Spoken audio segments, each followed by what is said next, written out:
These 15 questions cover the most frequently recurring themes, including India's foreign policy determinants, institutional roles, bilateral relations, global contributions, and contemporary issues, ensuring comprehensive preparation for the 2025 exam.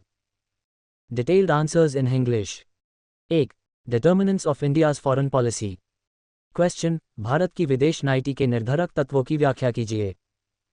Appeared June 2021, June 2023, June 2024, December 2024. Answer: Bharat की विदेश नीति एक ऐसी व्यवस्था है जो देश के अंतर्राष्ट्रीय संबंधों को निर्देशित करती है और उसके वैश्विक उद्देश्यों, जैसे शांति, सुरक्षा और आर्थिक विकास, को पूरा करती है. विदेश नीति के निर्धारक तत्व वो कारण हैं जो इसकी दिशा और प्रकृति को प्रभावित करते हैं. ये तत्व आंतरिक इंटरनल और बाह्य एक्सटर्नल दोनों प्रकार के होते हैं. इन्हें समझना जरूरी है क्योंकि ये भारत के अंतर्राष्ट्रीय दृष्टिकोण और स्ट्रैटेजिक फैसले का आधार हैं. आइए इन तत्वों को विस्तृत रूप से समझें. आंतरिक निर्धारक इंटरनल डिटर्मिनेंट्स. 1. ऐतिहासिक और सांस्कृतिक विरासत. भारत का इतिहास और संस्कृति उसकी विदेश नीति को गहरा प्रभावित करती है. प्राचीन काल से ही भारत ने वसुधैव कुटुंबकम, पूरी दुनिया एक परिवार है, के सिद्धांत को अपनाया, जो शांति और सहयोग पर आधारित है. महात्मा गांधी के अहिंसा और जवाहरलाल नेहरू के गुट निरपेक्षता नॉन अलाइनमेंट के विचार आज भी भारत की नीति में दिखाई देते हैं. उदाहरण के लिए, भारत ने कोरियन युद्ध 1950-53 में न्यूट्रल रहकर शांति संवाद को बढ़ावा दिया. बुद्धिस्ट धर्म और वैदिक संस्कृति ने भारत की सॉफ्ट पावर को बढ़ाया है, जो विदेश नीति में एक महत्वपूर्ण तत्व है. 2. भौगोलिक स्थिति. भारत की भौगोलिक स्थिति उसकी विदेश नीति का एक बड़ा निर्धारक है. हिमालय पहाड़ उत्तर में एक प्राकृतिक सुरक्षा दीवार है, जबकि हिंद महासागर दक्षिण में भारत को समुद्री व्यापार और सुरक्षा के लिए एक स्ट्रैटेजिक स्थिति देता है. पाकिस्तान, चाइना, नेपाल, भूटान, बांग्लादेश और श्रीलंका के साथ लंबी सीमाएं भारत के फैसलों को प्रभावित करती हैं. उदाहरण के लिए, हिंद महासागर में भारत की Sagar security and growth for all in the region नीति उसकी समुद्री शक्ति को दर्शाती है. 3. आर्थिक जरूरतें. भारत एक विकसित अर्थव्यवस्था है और उसकी विदेश नीति का एक बड़ा उद्देश्य आर्थिक विकास है. एनर्जी सुरक्षा, विदेशी निवेश और व्यापार भारत के लिए महत्वपूर्ण हैं. उदाहरण के लिए, भारत ने रशिया, सऊदी अरेबिया और यूएई से तेल और गैस के समझौते किए हैं, जो उसकी ऊर्जा जरूरतों को पूरा करते हैं. मेक इन इंडिया और आत्मनिर्भर भारत जैसे कार्यक्रम भी आर्थिक नीति को विदेश नीति से जोड़ते हैं. 4. राजनीतिक व्यवस्था. भारत का लोकतांत्रिक सेटअप विदेश नीति को प्रभावित करता है. संसद, मीडिया और राजनीतिक दल सरकार के फैसलों पर असर डालते हैं. उदाहरण के लिए, 2008 के इंडिया यूएस न्यूक्लियर डील पर संसद में गर्मी भरी चर्चा हुई, जिससे सरकार को अपनी नीति को जनता के सामने स्पष्ट करना पड़ा. लोकतंत्र के कारण विदेश नीति जनता के हितों के अनुरूप होती है. 5. सेना और सुरक्षा. भारत की सेना शक्ति और सुरक्षा चुनौतियां भी विदेश नीति के निर्धारक हैं. पाकिस्तान और चाइना के साथ सीमा विवाद, आतंकवाद और अंतरिक्ष सुरक्षा के मुद्दे भारत को अपनी सेना तैयारी और अंतर्राष्ट्रीय गठबंधन बनाने के लिए मजबूर करते हैं. क्वाड, यूएसए, जापान, ऑस्ट्रेलिया के साथ भारत का गठबंधन चाइना के बढ़ते प्रभाव के खिलाफ एक स्ट्रैटेजिक कदम है. बाह्य निर्धारक एक्सटर्नल डिटर्मिनेंट्स. 1. वैश्विक राजनीतिक व्यवस्था. दुनिया का बदलता राजनीतिक दृश्य भारत की विदेश नीति को प्रभावित करता है. शीतल युद्ध के बाद एक पोलर यूएसए के प्रभुत्व वाली से बहुपोलर व्यवस्था की तरफ बदलाव हुआ, जिसमें चाइना, रशिया और यूरोपियन यूनियन नए शक्ति केंद्र बने. भारत को इन शक्तियों के साथ बैलेंस बनाए रखना पड़ता है. उदाहरण के लिए, भारत एक तरफ क्वाड में शामिल है तो दूसरी तरफ ब्रिक्स और स्को में भी काम करता है. 2. अंतर्राष्ट्रीय संस्थाएं. United Nations, World Trade Organization WTO, International Monetary Fund IMF और G20 जैसे संस्थाएं भारत की नीति को प्रभावित करती हैं. भारत UN सिक्योरिटी काउंसिल में स्थायी सदस्यता के लिए प्रयासरत है, जो उसकी वैश्विक पहचान को मजबूत करेगा. 3. पड़ोसी देश और क्षेत्र. भारत के पड़ोसी देश जैसे पाकिस्तान, चाइना, बांग्लादेश और श्रीलंका उसकी विदेश नीति के लिए महत्वपूर्ण हैं. सार्क और बिम्स्टेक जैसे क्षेत्र संस्थाएं भारत के लिए प्राथमिकता हैं. नेबरहुड फर्स्ट पॉलिसी के तहत भारत अपने पड़ोसी देशों के साथ संबंध सुधारने की कोशिश करता है. 4.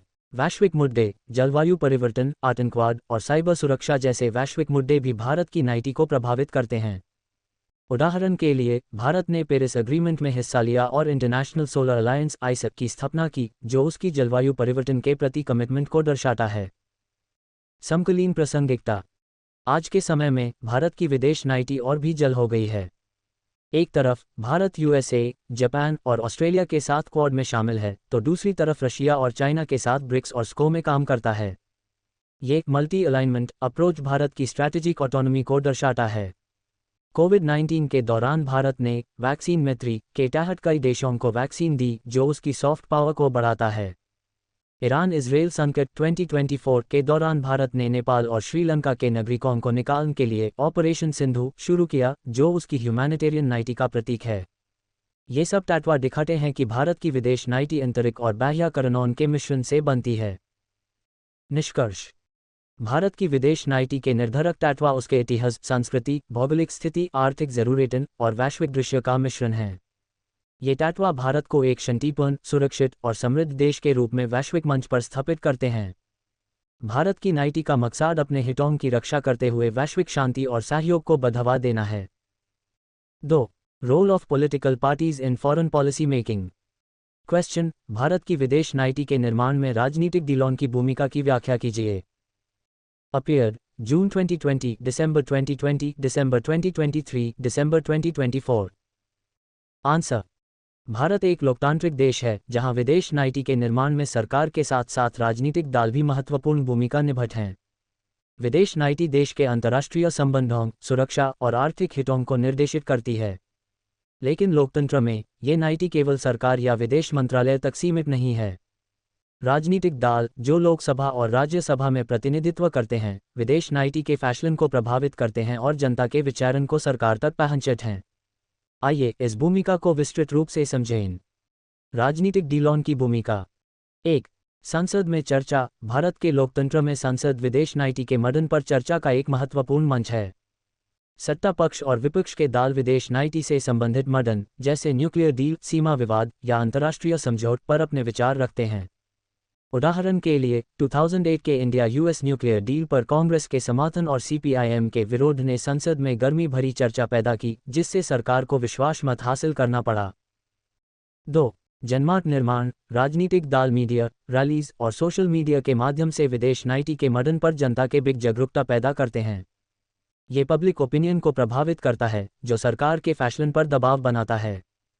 उदाहरण के लिए 2020 के गलवान क्लैश के बाद कई दलों ने चाइना के खिलाफ सख्त नीति की मांग की, जिससे सरकार ने क्वाड गठबंधन को और मजबूत किया। 3. सत्ता पक्ष का प्रभाव। जो दल सत्ता में होता है, उसका विदेश नीति पर सबसे ज्यादा असर होता है। कांग्रेस के शासनकाल में नॉन अलाइनमेंट और शांति संवाद पर जोर था, जबकि बीजेपी के शासन में एक्ट ईस्ट पॉलिसी और नेबरहुड फर्स्ट पॉलिसी को प्राथमिकता मिली। ये दर्शाता है कि सत्ता पक्ष अपने वैचारिक आधार पर विदेश नीति को दिशा देता है। 4. विपक्ष की समीक्षा। विपक्ष के दल सरकार के फैसलों की समीक्षा करते हैं और गलतियों को उजागर करते हैं। उदाहरण के लिए 1987 में श्रीलंका में इंडियन पीसकीपिंग फोर्स (IPKF) भेजने के फाइल पर विपक्ष ने सवाल उठाए, जिससे भविष्य में ऐसे फैसलों पर ज्यादा विचार किया गया। 5. समितियों में योगदान। संसद की स्थायी समितियों, जैसे विदेश मामले की समिति, एक्सटर्नल अफेयर्स कमेटी, विदेश नीति पर विचार विमर्श करती हैं। इन समितियों में विभिन्न दलों के सदस्य अपने सुझाव देते हैं, जो सरकार के लिए मार्गदर्शक होते हैं। प्रमुख उदाहरण: nuclear deal 2008 India US nuclear deal पर कांग्रेस के समर्थन और सीपीआईएम के विरोध ने संसद में तनाव पैदा किया। इससे सरकार को अपनी नीति को जनता के सामने जस्टिफाई करना पड़ा। पाकिस्तान के साथ संबंध। पाकिस्तान के साथ शांति चर्चा या सेना कार्यवाही जैसे मदन पर दलों के अलग अलग विचार होते हैं। बीजेपी अक्सर सख्त नीति की बात करती है, जबकि कांग्रेस संवाद पर जोर देती है। रशिया यूक्रेन युद्ध। 2022 के रशिया यूक्रेन युद्ध के दौरान कई दलों ने भारत की न्यूट्रल नीति पर सवाल उठाए, जबकि दूसरों ने इसका समर्थन किया, जो सरकार के फैसलों को प्रभावित करता है। ईरान इजराइल संकट। 2024 ईरान इजराइल संकट के दौरान भारत के न्यूट्रल स्टांस और ऑपरेशन सिंधु पर दलों ने अलग अलग विचार व्यक्त किए, जो विदेश नीति के निर्माण में उनकी भूमिका को दर्शाता है। चुनौतियां। 1. वैचारिक मतभेद। अलग अलग दलों के विचार, जैसे नम या चाइना नीति पर एकता के लिए चुनौती हैं। उदाहरण के लिए बीजेपी और कांग्रेस के बीच चाइना के प्रति नीति पर मतभेद रहे हैं। 2. राजनीति का प्रभाव। कई बार विदेश नीति के मुद्दे राजनीतिक फायदे के लिए इस्तेमाल होते हैं, जो राष्ट्रीय हित के लिए नुकसानदायक हो सकता है। 3. जानकारी की कमी। छोटे दालों के पास विदेश नीति के जलमडन पर पूरी जानकारी नहीं होती, जिससे उनके सुझाव कम असरदार होते हैं। समकालीन प्रासंगिकता। आज के समय में सोशल मीडिया के दौर में राजनीतिक दल विदेश नीति पर तुरंत अपने विचार प्रकट कर सकते हैं। उदाहरण के लिए, ईरान इजराइल संकट के दौरान भारत के न्यूट्रल स्टांस और ऑपरेशन सिंधु पर कई डीलों ने चर्चा की, जो सरकार के फैसले को प्रभावित करता है। इसके साथ हाई दाल विदेश नीति को जनता तक ले जाते हैं, जिससे लोकतांत्रिक जवाबदेही बढ़ती है। दालों की ये भूमिका भारत की विदेश नीति को और शफाफ और जनता के प्रति जवाबदेह बनाती है। निष्कर्ष। राजनीतिक दल भारत की विदेश नीति के निर्माण में एक महत्वपूर्ण भूमिका निभाते हैं। वे न केवल सरकार के फैसलों को प्रभावित करते हैं, बल्कि जनता के विचारों को भी सरकार तक पहुंचाते हैं। लोकतांत्रिक व्यवस्था में ये भूमिका विदेश नीति को शफाफ और जवाबदेह बनाती है, लेकिन दलों को अपने वैचारिक मतभेदों को कम कर राष्ट्रीय हित में एकजुट होना चाहिए। 3. Non alignment movement num and it's relevance. Question. गुट निरपेक्षता नॉन अलाइनमेंट क्या है? इसकी समकालीन प्रासंगिकता की व्याख्या कीजिए। अपीयर्ड दिसंबर 2020, जून 2021, जून 2022, दिसंबर 2022। आंसर। गुट निरपेक्षता आंदोलन नॉन अलाइनमेंट मूवमेंट नम एक अंतर्राष्ट्रीय आंदोलन है जो शीतल युद्ध के दौरान शुरू हुआ था। इस आंदोलन का मकसद विकसित और स्वतंत्र देशों को किसी भी बड़ी शक्ति यूएसए या सोवियत यूनियन के गठबंधन से अलग रखते हुए अपनी स्वतंत्रता और संपूर्णता को बनाए रखना था। भारत इसका संस्थापक सदस्य था और इसने इसकी बुनियाद में महत्वपूर्ण भूमिका निभाई। आज के बहुपोलर दुनिया में जब वैश्विक चुनौतियां बढ़ रही हैं, नम की प्रासंगिकता पर चर्चा करना जरूरी है। आइए नम के उद्भव, सिद्धांत और समकालीन महत्ता को विस्तृत रूप से समझें। नम का उद्भव और सिद्धांत। नम की शुरुआत 1961 में बेलग्रेड, यूगोस्लाविया में हुई, जब भारत के प्रधानमंत्री जवाहरलाल नेहरू, यूगोस्लाविया के प्रेसिडेंट जोसेफ ब्रोज टिटो और इजिप्ट के प्रेसिडेंट जमाल अब्देल नासर ने मिलकर इसकी बुनियाद रखी। शीतल युद्ध के दौरान दुनिया दो बड़े शक्ति खंडन में विभाजित थी, नेटो यूएसए के नेतृत्व में और वार्सो पैक्ट सोवियत यूनियन के नेतृत्व में। इस दौरान कई देश, विशेषकर एशिया और अफ्रीका के नए स्वतंत्र देश, किसी भी खंड के साथ जंग के बजाय अपनी स्वतंत्रता को बनाए रखना चाहते थे। नम के मुख्य सिद्धांत थे। 1. स्वतंत्र नीति, कोई भी सदस्य देश किसी बड़े शक्ति गठबंधन का हिस्सा नहीं बनेगा।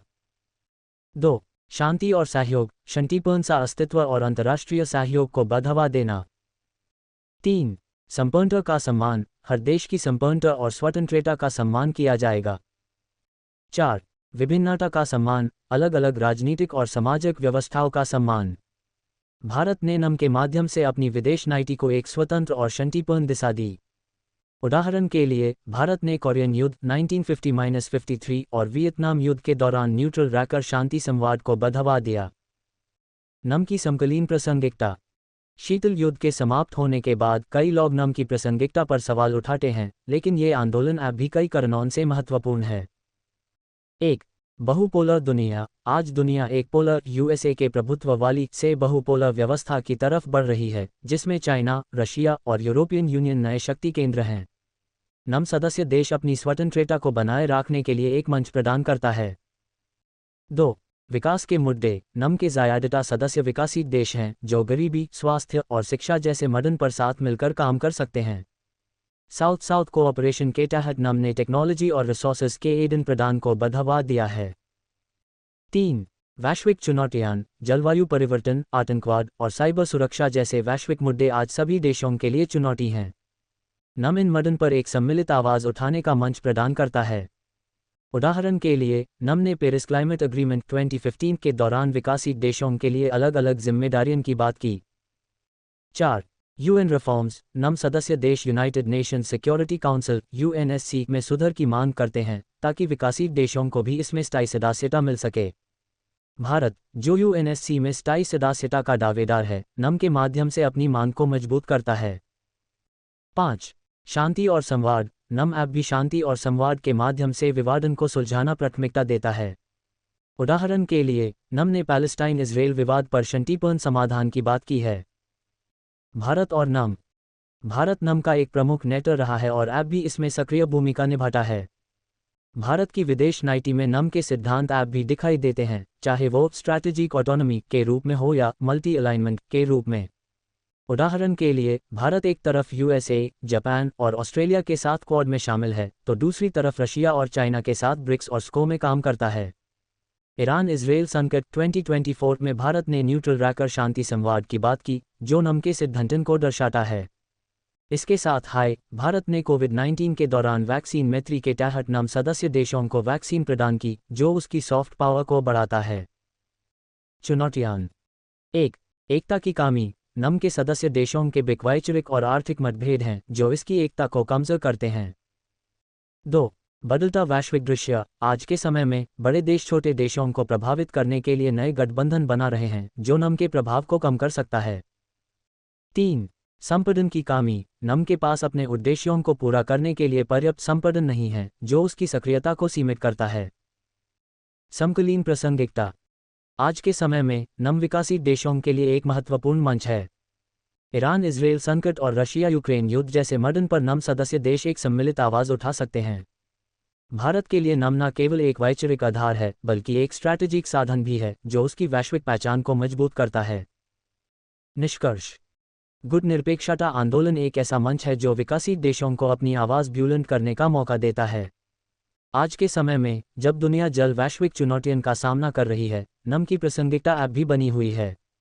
भारत के लिए नम एक स्ट्रैटेजिक साधन है जो उसकी शांतिप्रिय और स्वतंत्र विदेश नीति को मजबूत करता है। 4. India US relations in the post cold war era. Question. शीतल युद्ध के बाद भारत और अमेरिका के संबंधों के बदलते आयाम की व्याख्या कीजिए। अपीयर्ड जून 2021, जून 2022, जून 2024, दिसंबर 2024। आंसर। भारत और अमेरिका के संबंध अंतर्राष्ट्रीय राजनीति में एक महत्वपूर्ण विषय हैं। शीतल युद्ध 1947-1991 के दौरान दोनों देशों के संबंध तनावपूर्ण और दूर दूर के रहे, लेकिन शीतल युद्ध के समाप्त होने के बाद 1991 के बाद इनमें एक नई शुरुआत हुई। आज भारत और यूएसए के बिग स्ट्रैटेजिक, आर्थिक और सांस्कृतिक संबंध एक नए स्तर पर हैं। ये संबंध न केवल दोनों देशों के लिए बल्कि वैश्विक शांति और सुरक्षा के लिए भी महत्वपूर्ण हैं। आइए शीतल युद्ध के बाद इन संबंधों के बदलते आयाम और उनके कारणों को विस्तृत रूप से समझें। शीतल युद्ध के दौरान संबंध। शीतल युद्ध के समय भारत और यूएसए के संबंध ठंडे और कभी कभी तनावपूर्ण रहे क्योंकि 1. गुटनिरपेक्षता। भारत ने नॉन अलाइनमेंट मूवमेंट नम का नेतृत्व किया, जिसमें उसने किसी भी शक्ति गठबंधन यूएसए या सोवियत यूनियन में शामिल होने से इनकार किया। इससे यूएसए को लगा कि भारत उसके खिलाफ है। 2. भारत सोवियत संबंध। भारत के सोवियत यूनियन के साथ गाढ़ संबंध, विशेषकर सेना और आर्थिक सहायता के क्षेत्र में। इससे यूएसए ने भारत को सोवियत खिलाफ के रूप में देखा। 3. पाकिस्तान के साथ यूएसए का गठबंधन। यूएसए ने पाकिस्तान को अपना स्ट्रैटेजिक साथी बनाया जो भारत के खिलाफ था। उदाहरण के लिए 1971 के भारत पाकिस्तान युद्ध में यूएसए ने पाकिस्तान का समर्थन किया, जिससे भारत के साथ तनाव बढ़ा। शीतल युद्ध के बाद बदलाव के आयाम। 1991 में सोवियत यूनियन के वितरण के बाद वैश्विक राजनीतिक व्यवस्था बदल गई। यूएसए एक पोलर दुनिया का नेता बना और भारत ने अपनी विदेश नीति में नए सुधार किए। इसके परिणामस्वरूप भारत यूएसए संबंध में एक नई शुरुआत हुई। मुख्य आयाम हैं। 1. आर्थिक सहयोग। 1991 के आर्थिक सुधारों ने भारत के बाजार को खोला, जिससे अमेरिकन कंपनीज जैसे माइक्रोसॉफ्ट, गूगल और वॉलमार्ट ने भारत में बड़ा निवेश किया। 2023 तक दोनों देशों के बिग व्यापार $190 बिलियन से ज़्यादा हो चुका है। भारत इट सर्विसेज और फार्मास्यूटिकल्स में यूएसए का बड़ा साथी है। उदाहरण के लिए भारत के इट प्रोफेशनल सिलिकॉन वैली में महत्वपूर्ण भूमिका निभाते हैं। 2. स्ट्रैटेजिक और सेना सहयोग। 2005 में दोनों ने new framework for India US defence cooperation पर हस्ताक्षर किए, जिससे सेना सहयोग बढ़ा। भारत और यूएसए अब रेगुलर सेना अभ्यास जैसे मालाबार एक्सरसाइज और युद्ध अभ्यास करते हैं, जो दोनों की सेनाओं के बीच तालमेल बढ़ाता है। 2016 में भारत को यूएसए ने मेजर डिफेंस पार्टनर का दर्जा दिया, जिससे उसको एडवांस सेना टेक्नोलॉजी मिलती है। Quad USA, Bharat, Japan, Australia गठबंधन इंडो पैसिफिक क्षेत्र में चाइना के प्रभाव को रोकने में मदद करता है। 3. Nuclear deal. 2008 का India US civil nuclear agreement 123 agreement दोनों देशों के संबंधों का एक टर्निंग पॉइंट था। इस डील ने भारत को अंतर्राष्ट्रीय न्यूक्लियर व्यापार में शामिल होने का मौका दिया, जो पहले उसके लिए बैन था क्योंकि भारत ने एनपीटी पर हस्ताक्षर नहीं किए थे। इससे भारत की ऊर्जा सुरक्षा बढ़ी और दोनों देशों के बीच विश्वास भी बढ़ा। 4. विज्ञान और टेक्नोलॉजी सहयोग। भारत और यूएसए ने स्पेस, आर्टिफिशियल इंटेलिजेंस और साइबर सिक्योरिटी जैसे क्षेत्रों में सहयोग बढ़ाया है। उदाहरण के लिए, नासा और इसरो के बीच चंद्रयान और मार्स मिशन पर सहयोग है। भारत के प्रोफेशनल्स और इंजीनियर्स यूएसए की टेक इंडस्ट्री में महत्वपूर्ण भूमिका निभाते हैं। 5. डायस्पोरा और सांस्कृतिक संबंध। यूएसए में रहने वाले 4 मिलियन से ज़्यादा भारतीय प्रवासी इंडियन डायस्पोरा दोनों देशों के बीच एक पूल का काम करते हैं। ये लोग यूएसए की राजनीति, अर्थव्यवस्था और समाज में महत्वपूर्ण भूमिका निभाते हैं।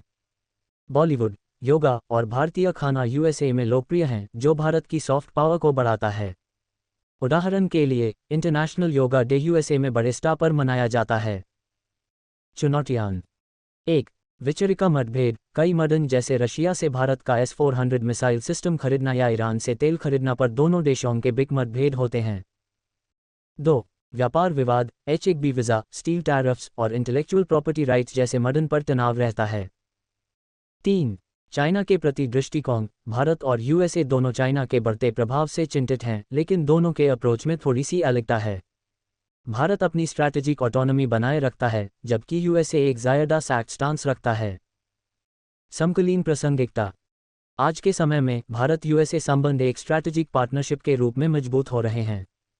रशिया यूक्रेन युद्ध और ईरान इजराइल संकट 2024 के दौरान दोनों देश वैश्विक मदन पर साथ मिलकर काम कर रहे हैं। भारत की एक्ट ईस्ट पॉलिसी और यूएसए की पाइवट टू एशिया स्ट्रैटेजी दोनों के उद्देश्यों को एक दिशा देती है। ऑपरेशन सिंधु के दौरान भारत ने यूएसए के साथ तालमेल बनाया, जो दोनों के बीच बढ़ते सहयोग को दर्शाता है। इसके साथ हाई जलवायु परिवर्तन और आतंकवाद जैसे मदन पर दोनों देश एक दूसरे के साथ काम कर रहे हैं। निष्कर्ष। शीतल युद्ध के बाद भारत और यूएसए के संबंध एक छोटे से शुरुआत से लेकर आज एक मजबूत स्ट्रैटेजिक पार्टनरशिप तक पहुंच गए हैं। आर्थिक, सेना और सांस्कृतिक क्षेत्र में ये संबंध दोनों देशों के लिए लाभकारी हैं और वैश्विक शांति और सुरक्षा के लिए भी महत्वपूर्ण हैं। भारत को अपनी स्ट्रैटेजिक ऑटोनॉमी बनाए रखते हुए इस पार्टनरशिप को और मजबूत करना चाहिए। 5. India China relations, emerging trends और border dispute. Question. Bharat China संबंधों में उभरती रुझानों की चर्चा कीजिए। Appeared June 2022, June 2023, December 2023। Answer. Bharat और चाइना एशिया के दो बड़े देश हैं, जिनके संबंध अंतर्राष्ट्रीय राजनीति में एक महत्वपूर्ण विषय हैं। दोनों देश न केवल पड़ोसी हैं, बल्कि वैश्विक स्तर पर भी एक दूसरे के प्रति प्रभावशाली हैं। भारत और चाइना के बीच संबंध ऐतिहासिक, आर्थिक और स्ट्रैटेजिक दृष्टि से जल रहे हैं, जिसमें सहयोग और तनाव दोनों शामिल हैं। 21वीं सदी में दोनों देशों के बीच नए रुझान उभरे हैं, जो सीमा विवाद, आर्थिक सहयोग और वैश्विक प्रतियोगिता से प्रभावित हैं। आइए इन उभरती रुझानों को विस्तृत रूप से समझें। ऐतिहासिक संदर्भ। भारत और चाइना के बीच प्राचीन काल से बुद्धिस्ट धर्म और व्यापार के माध्यम से संपर्क था। सिल्क रूट के जरिए दोनों देशों के बीच सांस्कृतिक और आर्थिक आदान प्रदान होता था। लेकिन आधुनिक काल में 1962 के भारत चाइना युद्ध ने दोनों के बीच तनाव पैदा किया। इसके बाद 1988 में राजीव गांधी के चाइना दौरे ने संबंध सुधार की शुरुआत की। 21वीं सदी में दोनों देश आर्थिक और स्ट्रैटेजिक क्षेत्र में एक दूसरे के साथी बने, लेकिन सीमा विवाद और वैश्विक प्रतियोगिता ने इन संबंधों को जल बनाया है। उभरती रुझान। 1. आर्थिक सहयोग और प्रतियोगिता। भारत और चाइना के बीच व्यापार एक महत्वपूर्ण क्षेत्र है। 2023 तक दोनों के बीच व्यापार $100 बिलियन से ज़्यादा हो चुका है, जिसमें चाइना भारत का सबसे बड़ा व्यापारिक साथी है। लेकिन ये व्यापार असंतुलित है, क्योंकि भारत का ट्रेड डेफिसिट चाइना के साथ $50 बिलियन से ज़्यादा है। भारत चाइना से इलेक्ट्रॉनिक्स, मशीनरी और केमिकल्स इंपोर्ट करता है, जबकि चाइना को फार्मास्यूटिकल्स और कृषि उत्पाद एक्सपोर्ट करता है। दोनों देश ब्रिक्स, स्कोर और Asian infrastructure investment bank AIIB जैसे संस्थाओं में साथ काम करते हैं, जो आर्थिक सहयोग को बढ़ावा देता है। इसके बावजूद प्रतियोगिता भी है। उदाहरण के लिए, चाइना का belt and road initiative BRI और भारत की एक्ट ईस्ट पॉलिसी एक दूसरे के प्रति स्ट्रैटेजिक प्रतियोगिता दर्शाती हैं। भारत ने BRI में शामिल होने से इनकार किया है, क्योंकि इसका एक हिस्सा CPEC पाकिस्तान के अधिकृत कश्मीर से गुजरता है। 2. सीमा विवाद और तनाव। भारत और चाइना के बीच 3488 किलोमीटर लंबी लाइन ऑफ एक्चुअल कंट्रोल लैक पर विवाद है, जो दोनों के बीच तनाव का बड़ा कारण है। 2017 का डोकलाम स्टैंड ऑफ और 2020 का गलवान क्लैश दोनों के बिग सेना तनाव के प्रमुख उदाहरण हैं। गलवान क्लैश में भारत के 20 जवान शहीद हुए, जिससे दोनों के बीच विश्वास का संकट पैदा हुआ। इसके बावजूद दोनों देश संवाद के माध्यम से विवाद सुलझाना चाहते हैं। 2021 के बाद लैक पर डिसंगेजमेंट के कई दौरे हुए हैं, जो शांति की दिशा में कदम हैं। 3. स्ट्रैटेजिक प्रतियोगिता। इंडो पैसिफिक क्षेत्र में चाइना का बढ़ता प्रभाव भारत के लिए चुनौती है। चाइना के स्ट्रिंग ऑफ पर्ल्स स्ट्रैटेजी, जिसमें उसने श्रीलंका, हाम्बनटोटा पोर्ट, पाकिस्तान, ग्वादर पोर्ट और मालदीव्स जैसे देशों में पोर्ट्स बनाए हैं, भारत के स्ट्रैटेजिक हितों के लिए खतरा है। इसके जवाब में भारत ने क्वाड, यूएसए, जापान, ऑस्ट्रेलिया और इंडो पैसिफिक स्ट्रैटेजी के माध्यम से अपनी स्थिति मजबूत की है। भारत ने अपनी सेना तैयारी भी बढ़ाई है, जैसे राफेल जेट्स खरीदना और लैक पर इंफ्रास्ट्रक्चर विकास। 4. वैश्विक मंच पर सहयोग और मतभेद। भारत और चाइना ब्रिक्स, स्कोर और G20 जैसे संस्थाओं में साथ काम करते हैं। उदाहरण के लिए, दोनों ने जलवायु परिवर्तन और WTO रिफॉर्म्स पर साथ आवाज़ उठाई है। लेकिन यूएन सिक्योरिटी काउंसिल (UNSC) में स्थायी सदस्यता और nuclear suppliers group (NSG) membership जैसे मुद्दों पर चाइना ने भारत का विरोध किया है, जो दोनों के बीच मतभेद दर्शाता है। 5. सांस्कृतिक और सॉफ्ट पावर। भारत और चाइना के बीच सांस्कृतिक संपर्क बढ़ रहे हैं। योगा, बॉलीवुड और बुद्धिस्ट टूरिज्म दोनों के बिग सॉफ्ट पावर के रूप में काम करते हैं। उदाहरण के लिए, भारत ने नालंदा यूनिवर्सिटी का पुनर्गठन किया, जो बुद्धिस्ट विरासत को बढ़ावा देता है। लेकिन चाइना की कन्फ्यूशियस इंस्टीट्यूट्स और भारत की इंडियन कल्चरल सेंटर्स के बिग प्रतियोगिता भी है। चुनौतियां। 1. विश्वास की कमी, सीमा विवाद और चाइना का पाकिस्तान के साथ गठबंधन (CPEC) भारत के लिए चिंता का विषय है। 2. आर्थिक निर्भरता। भारत की चाइना पर आर्थिक निर्भरता, विशेषकर इलेक्ट्रॉनिक्स और एपस में, उसकी स्ट्रैटेजिक ऑटोनॉमी को चुनौती देता है। 3. वैश्विक प्रभुत्व। चाइना का वैश्विक प्रभुत्व बढ़ाने का सपना भारत के हितों के लिए खतरा है। समकालीन प्रासंगिकता। आज के समय में भारत चाइना संबंध एक जल मोड़ पर हैं। ईरान इजराइल संकट 2024 में दोनों देश न्यूट्रल रहे, जो उनकी प्रैग्मैटिक नीति को दर्शाता है। भारत ने आत्मनिर्भर भारत और मेक इन इंडिया जैसे कार्यक्रम शुरू किए हैं, ताकि चाइना पर निर्भरता कम हो। इसके साथ भारत अपनी विदेश नीति में मल्टी अलाइनमेंट के माध्यम से बैलेंस बनाए रखता है, जिसमें वो क्वाड और ब्रिक्स दोनों में सक्रिय है। निष्कर्ष। भारत चाइना संबंध एक सहयोग और प्रतियोगिता का मिश्रण है। सीमा विवाद और स्ट्रैटेजिक प्रतियोगिता के बावजूद आर्थिक और सांस्कृतिक क्षेत्र में सहयोग के अवसर हैं। शांति और संवाद के माध्यम से ये संबंध सुधर सकते हैं, लेकिन भारत को अपनी स्ट्रैटेजिक और आर्थिक शक्ति को बढ़ाना होगा ताकि वो चाइना के साथ एक बराबर का साथी बन सके। 6. Role of the Ministry of External Affairs (MA). Question: Bharat के विदेशी संबंधों को समझने के लिए विदेश मंत्रालय की भूमिका की व्याख्या कीजिए। अपीयर, जून 2021, दिसंबर 2024। आंसर: विदेश मंत्रालय ministry of External Affairs (MA) Bharat की विदेश नीति का केंद्रीय स्तंभ है, जो देश के अंतर्राष्ट्रीय संबंधों को निर्देशित और प्रबंधित करता है। ये मंत्रालय भारत के वैश्विक हितों जैसे सुरक्षा, आर्थिक विकास और शांति को सुरक्षित रखता है। MA न केवल डिप्लोमैटिक कार्य करता है, बल्कि आर्थिक, सांस्कृतिक और संकट प्रबंधन के क्षेत्र में भी महत्वपूर्ण भूमिका निभाता है। आइए MA की भूमिका, उसके कार्य और समकालीन महत्ता को विस्तृत रूप से समझें। MA का ज्ञापन और उद्देश्य। MA की स्थापना 1947 में भारत की स्वतंत्रता के समय हुई थी। इसका मुख्य उद्देश्य भारत की विदेश नीति को दिशा देना, अंतर्राष्ट्रीय मंचों पर देश का प्रतिनिधित्व करना और वैश्विक शांति और सुरक्षा में योगदान देना है। विदेश मंत्री एक्सटर्नल अफेयर्स मिनिस्टर इसका नेतृत्व करता है और विदेश सचिव फॉरेन सेक्रेटरी दिन प्रतिदिन के कार्य का प्रबंधन करता है। MA के अधीन 190 से ज़्यादा एम्बसीज और कॉन्सुलेट्स हैं, जो दुनिया भर में भारत के हितों की रक्षा करते हैं। MA की भूमिका। 1. विदेश नीति का निर्माण। MA भारत की विदेश नीति बनाता है और उसका कार्यान्वयन करता है। उदाहरण के लिए, neighbourhood first policy, act east policy और इंडो पैसिफिक स्ट्रैटेजी जैसे नीतियों का निर्माण और प्रबंधन MA के द्वारा होता है। ये मंत्रालय सरकार को सुरक्षा, व्यापार और जलवायु परिवर्तन जैसे मुद्दों पर सलाह देता है। 2. अंतर्राष्ट्रीय संबंधों का प्रबंधन। MA द्विपक्षीय, बायलैटरल और बहुपक्षीय मल्टीलैटरल संबंधों को संभालता है। उदाहरण के लिए, भारत के यूएसए, चाइना, रशिया और पड़ोसी देशों के साथ संबंध MA के माध्यम से निर्देशित होते हैं। मंत्रालय सार्क, आसियान, ब्रिक्स और G20 जैसे संस्थाओं में भारत का प्रतिनिधित्व करता है। 3. डिप्लोमैटिक कार्यवाही।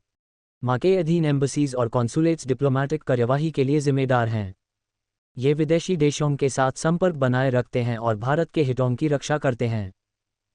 उदाहरण के लिए 1991 के गल्फ वॉर के दौरान मां ने कुवैत में फंसे भारतीय नागरिकों की सुरक्षित वापसी का प्रबंध किया। 4. आर्थिक डिप्लोमेसी। आज के समय में आर्थिक डिप्लोमेसी मां का एक महत्वपूर्ण क्षेत्र है। मंत्रालय विदेशी निवेश, व्यापार और एनर्जी सुरक्षा के लिए काम करता है। उदाहरण के लिए मां ने मेक इन इंडिया और आत्मनिर्भर भारत जैसे कार्यक्रमों को वैश्विक स्तर पर प्रचारित किया है, जिससे अमेरिकन और जापानीज कंपनीज ने भारत में निवेश किया। 5. प्रवासी भारतीय और सांस्कृतिक डिप्लोमेसी।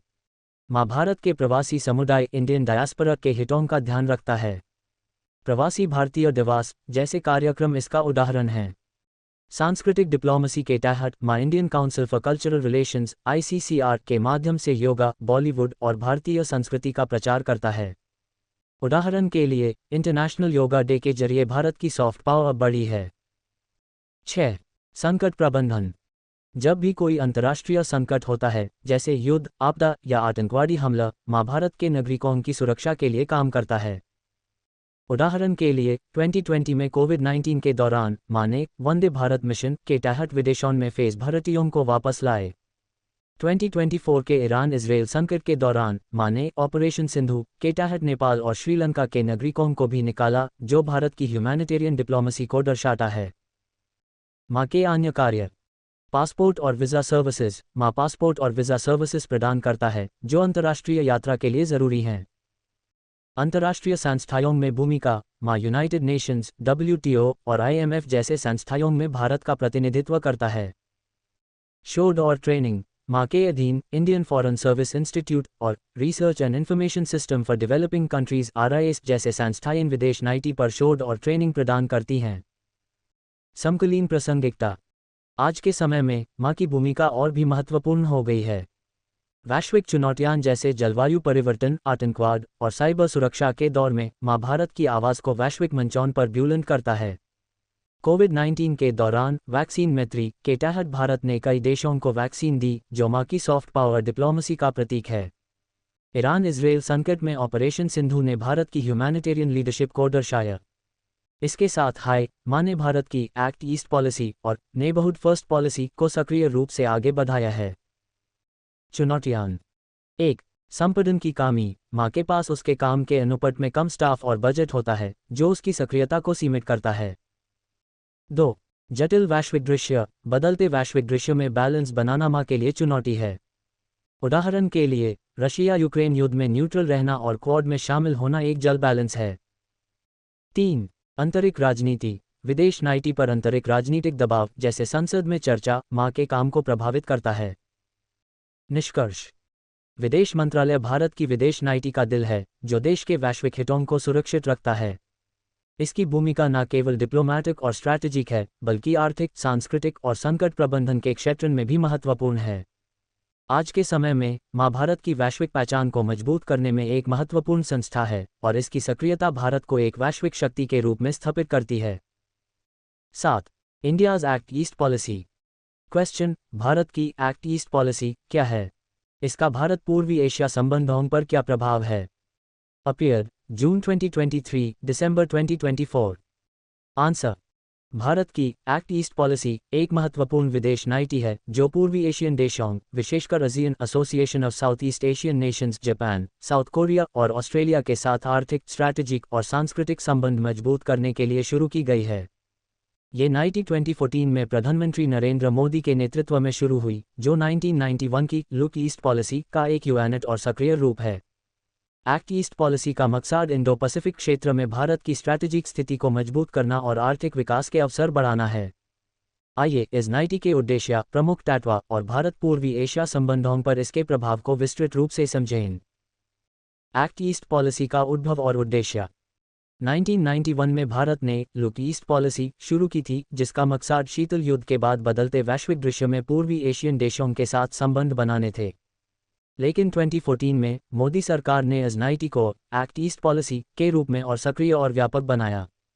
इसके मुख्य उद्देश्य हैं: 1. आर्थिक सहयोग, पूर्वी एशियन देशों के साथ व्यापार, निवेश और इंफ्रास्ट्रक्चर विकास को बढ़ावा देना। 2. स्ट्रैटेजिक पार्टनरशिप, इंडो पैसिफिक क्षेत्र में चाइना के बढ़ते प्रभाव को बैलेंस करने के लिए स्ट्रैटेजिक गठबंधन बनाना। 3.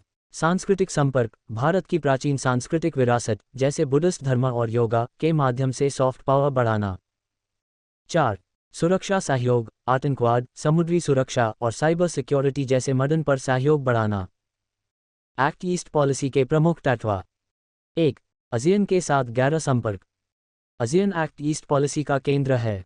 भारत ने आसियान के साथ अपने संबंध को स्ट्रैटेजिक पार्टनरशिप के स्तर पर पहुंचाया है। उदाहरण के लिए, Bharat ASEAN free trade agreement (FTA) ने दोनों के बीच व्यापार को बढ़ावा दिया है।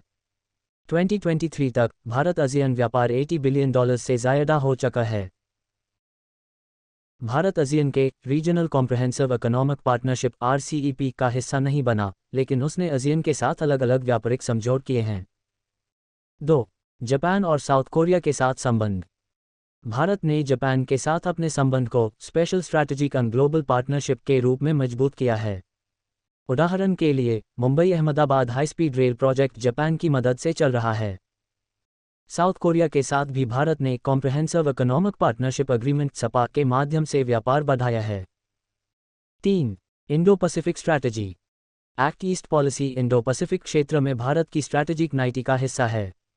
भारत ने क्वाड, USA, जापान, ऑस्ट्रेलिया के माध्यम से चाइना के प्रभाव को बैलेंस करने की कोशिश की है।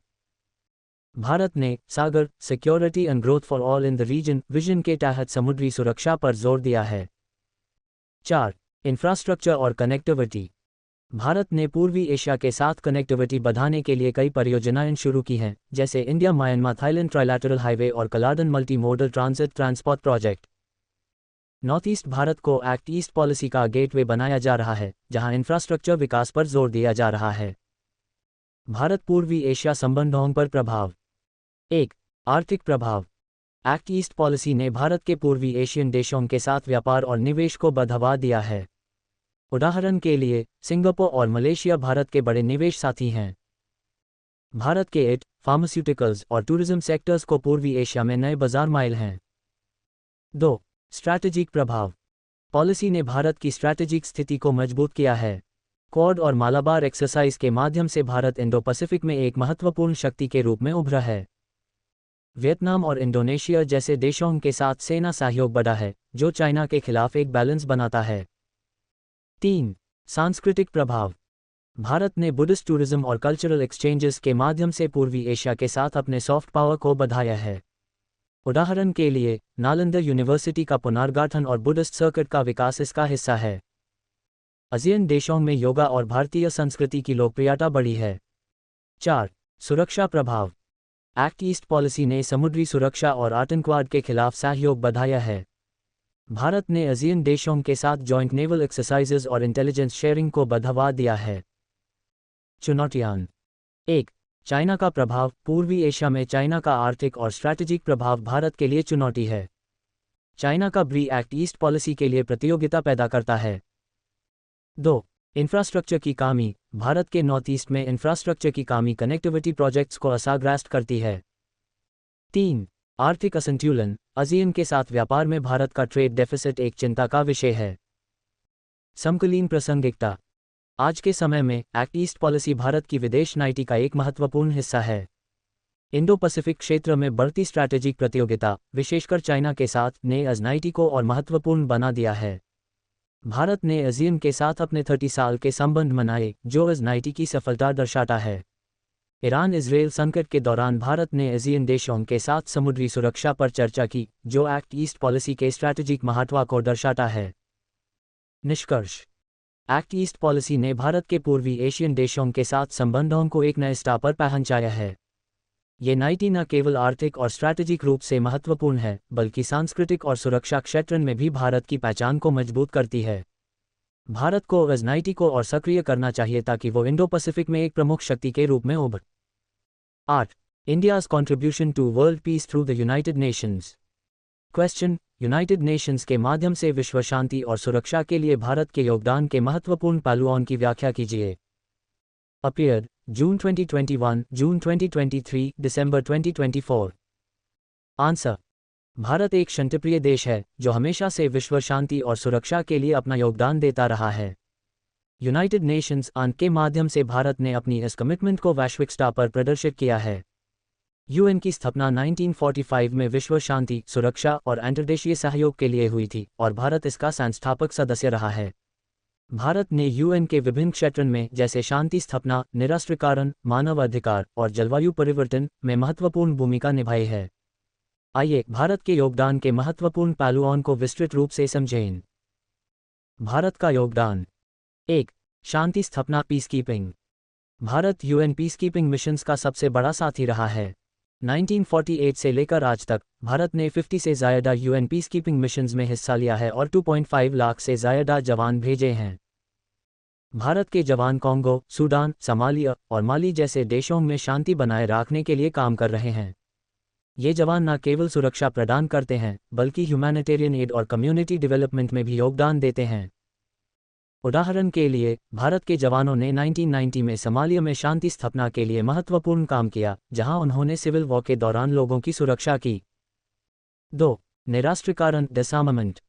भारत ने हमेशा न्यूक्लियर और अन्य हथियारों के निरस्त्रीकरण की बात की है। भारत का विचार है कि विश्व को न्यूक्लियर मुक्त करना शांति के लिए जरूरी है। भारत ने comprehensive test ban treaty (CTBT) और nuclear non proliferation treaty (NPT) पर अपनी चिंता व्यक्त की है, क्योंकि ये ट्रीटीज भेदभावपूर्ण हैं। लेकिन इसके बावजूद भारत ने अपने न्यूक्लियर टेस्ट्स पोखरण 2, 1998 के बाद नो फर्स्ट यूज पॉलिसी अपनाई, जो शांति के प्रति उसकी कमिटमेंट दर्शाती है।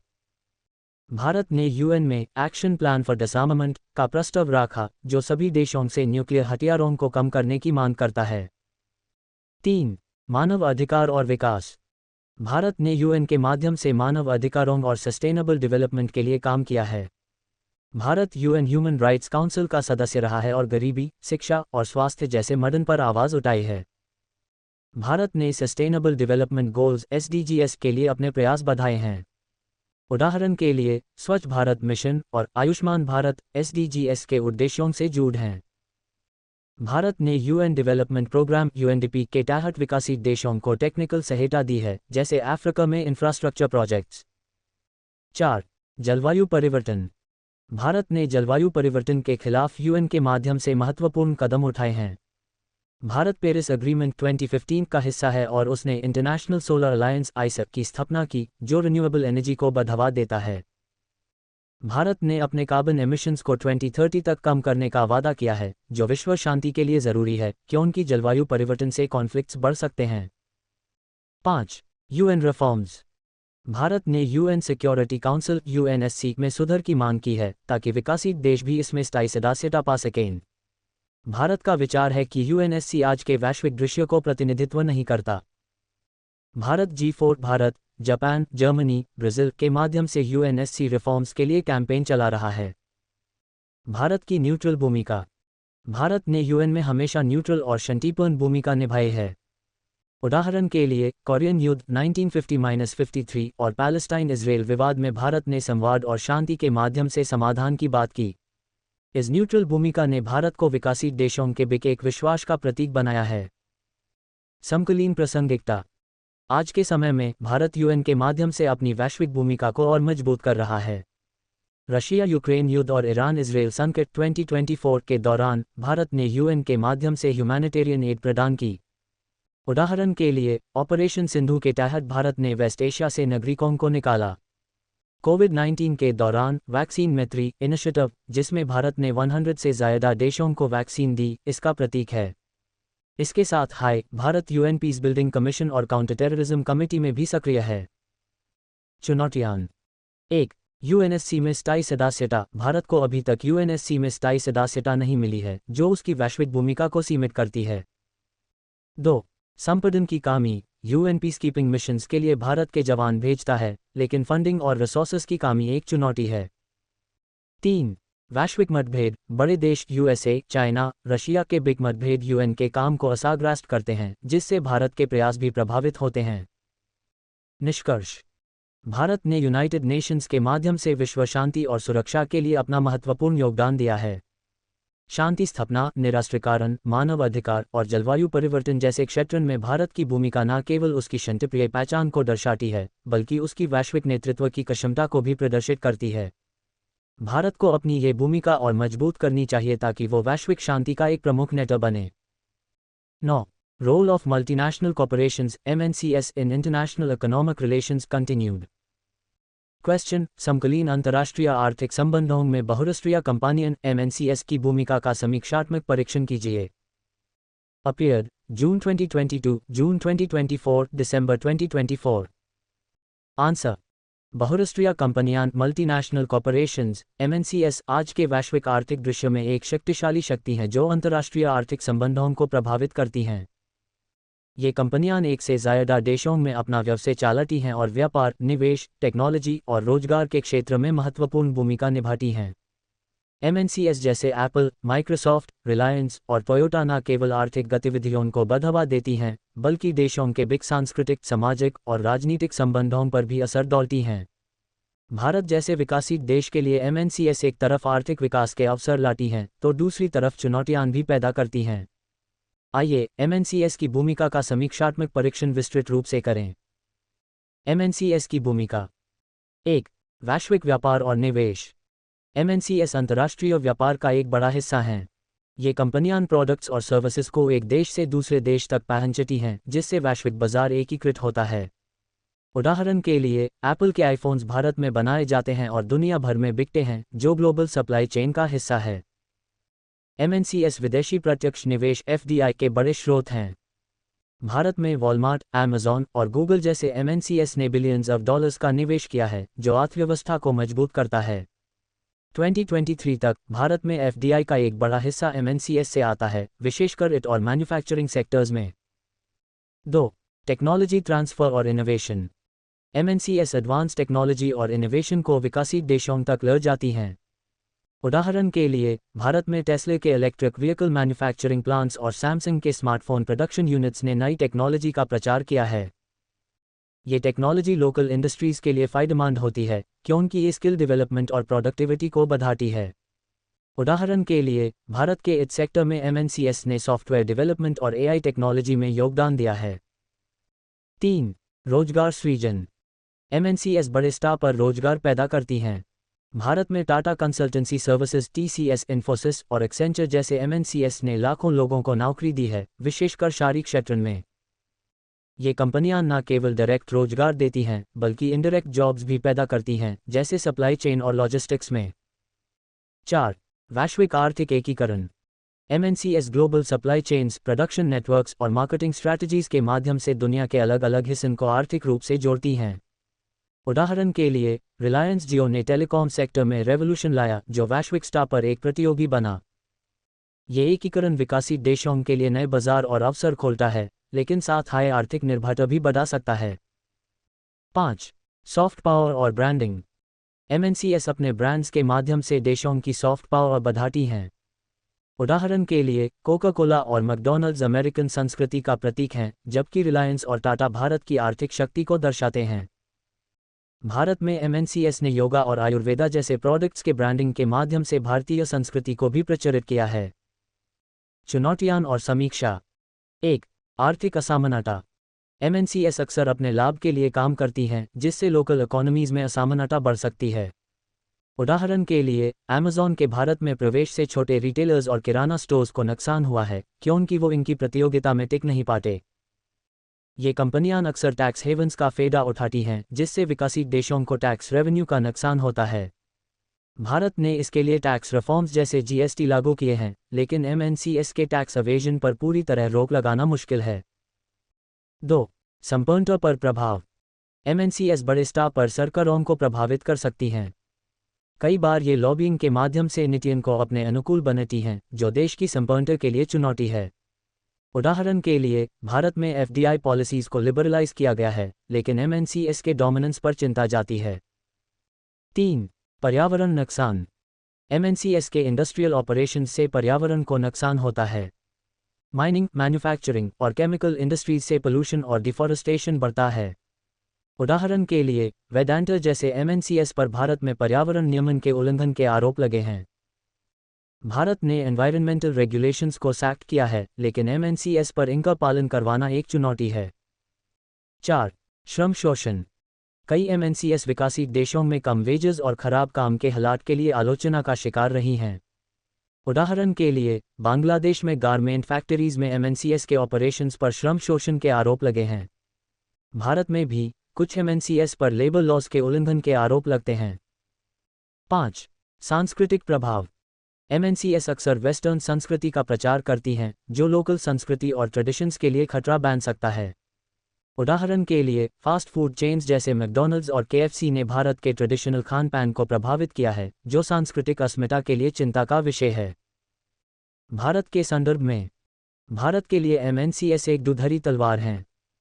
एक तरफ ये कंपनियां आर्थिक विकास, टेक्नोलॉजी ट्रांसफर और रोजगार के अवसर लाती हैं। उदाहरण के लिए, मेक इन इंडिया और आत्मनिर्भर भारत जैसे कार्यक्रमों ने एमएनसीएस को भारत में मैन्युफैक्चरिंग यूनिट्स लगाने के लिए प्रोत्साहित किया है। एप्पल और सैमसंग ने भारत में अपनी प्रोडक्शन बढ़ाई है, जो भारत के एक्सपोर्ट और रोजगार के लिए फायदेमंद है। लेकिन दूसरी तरफ एमएनसीएस के नेगेटिव प्रभाव भी हैं। ये लोकल इंडस्ट्रीज को नुकसान पहुंचा सकती हैं, पर्यावरण को खराब कर सकती हैं और आर्थिक असमानता बढ़ा सकती हैं।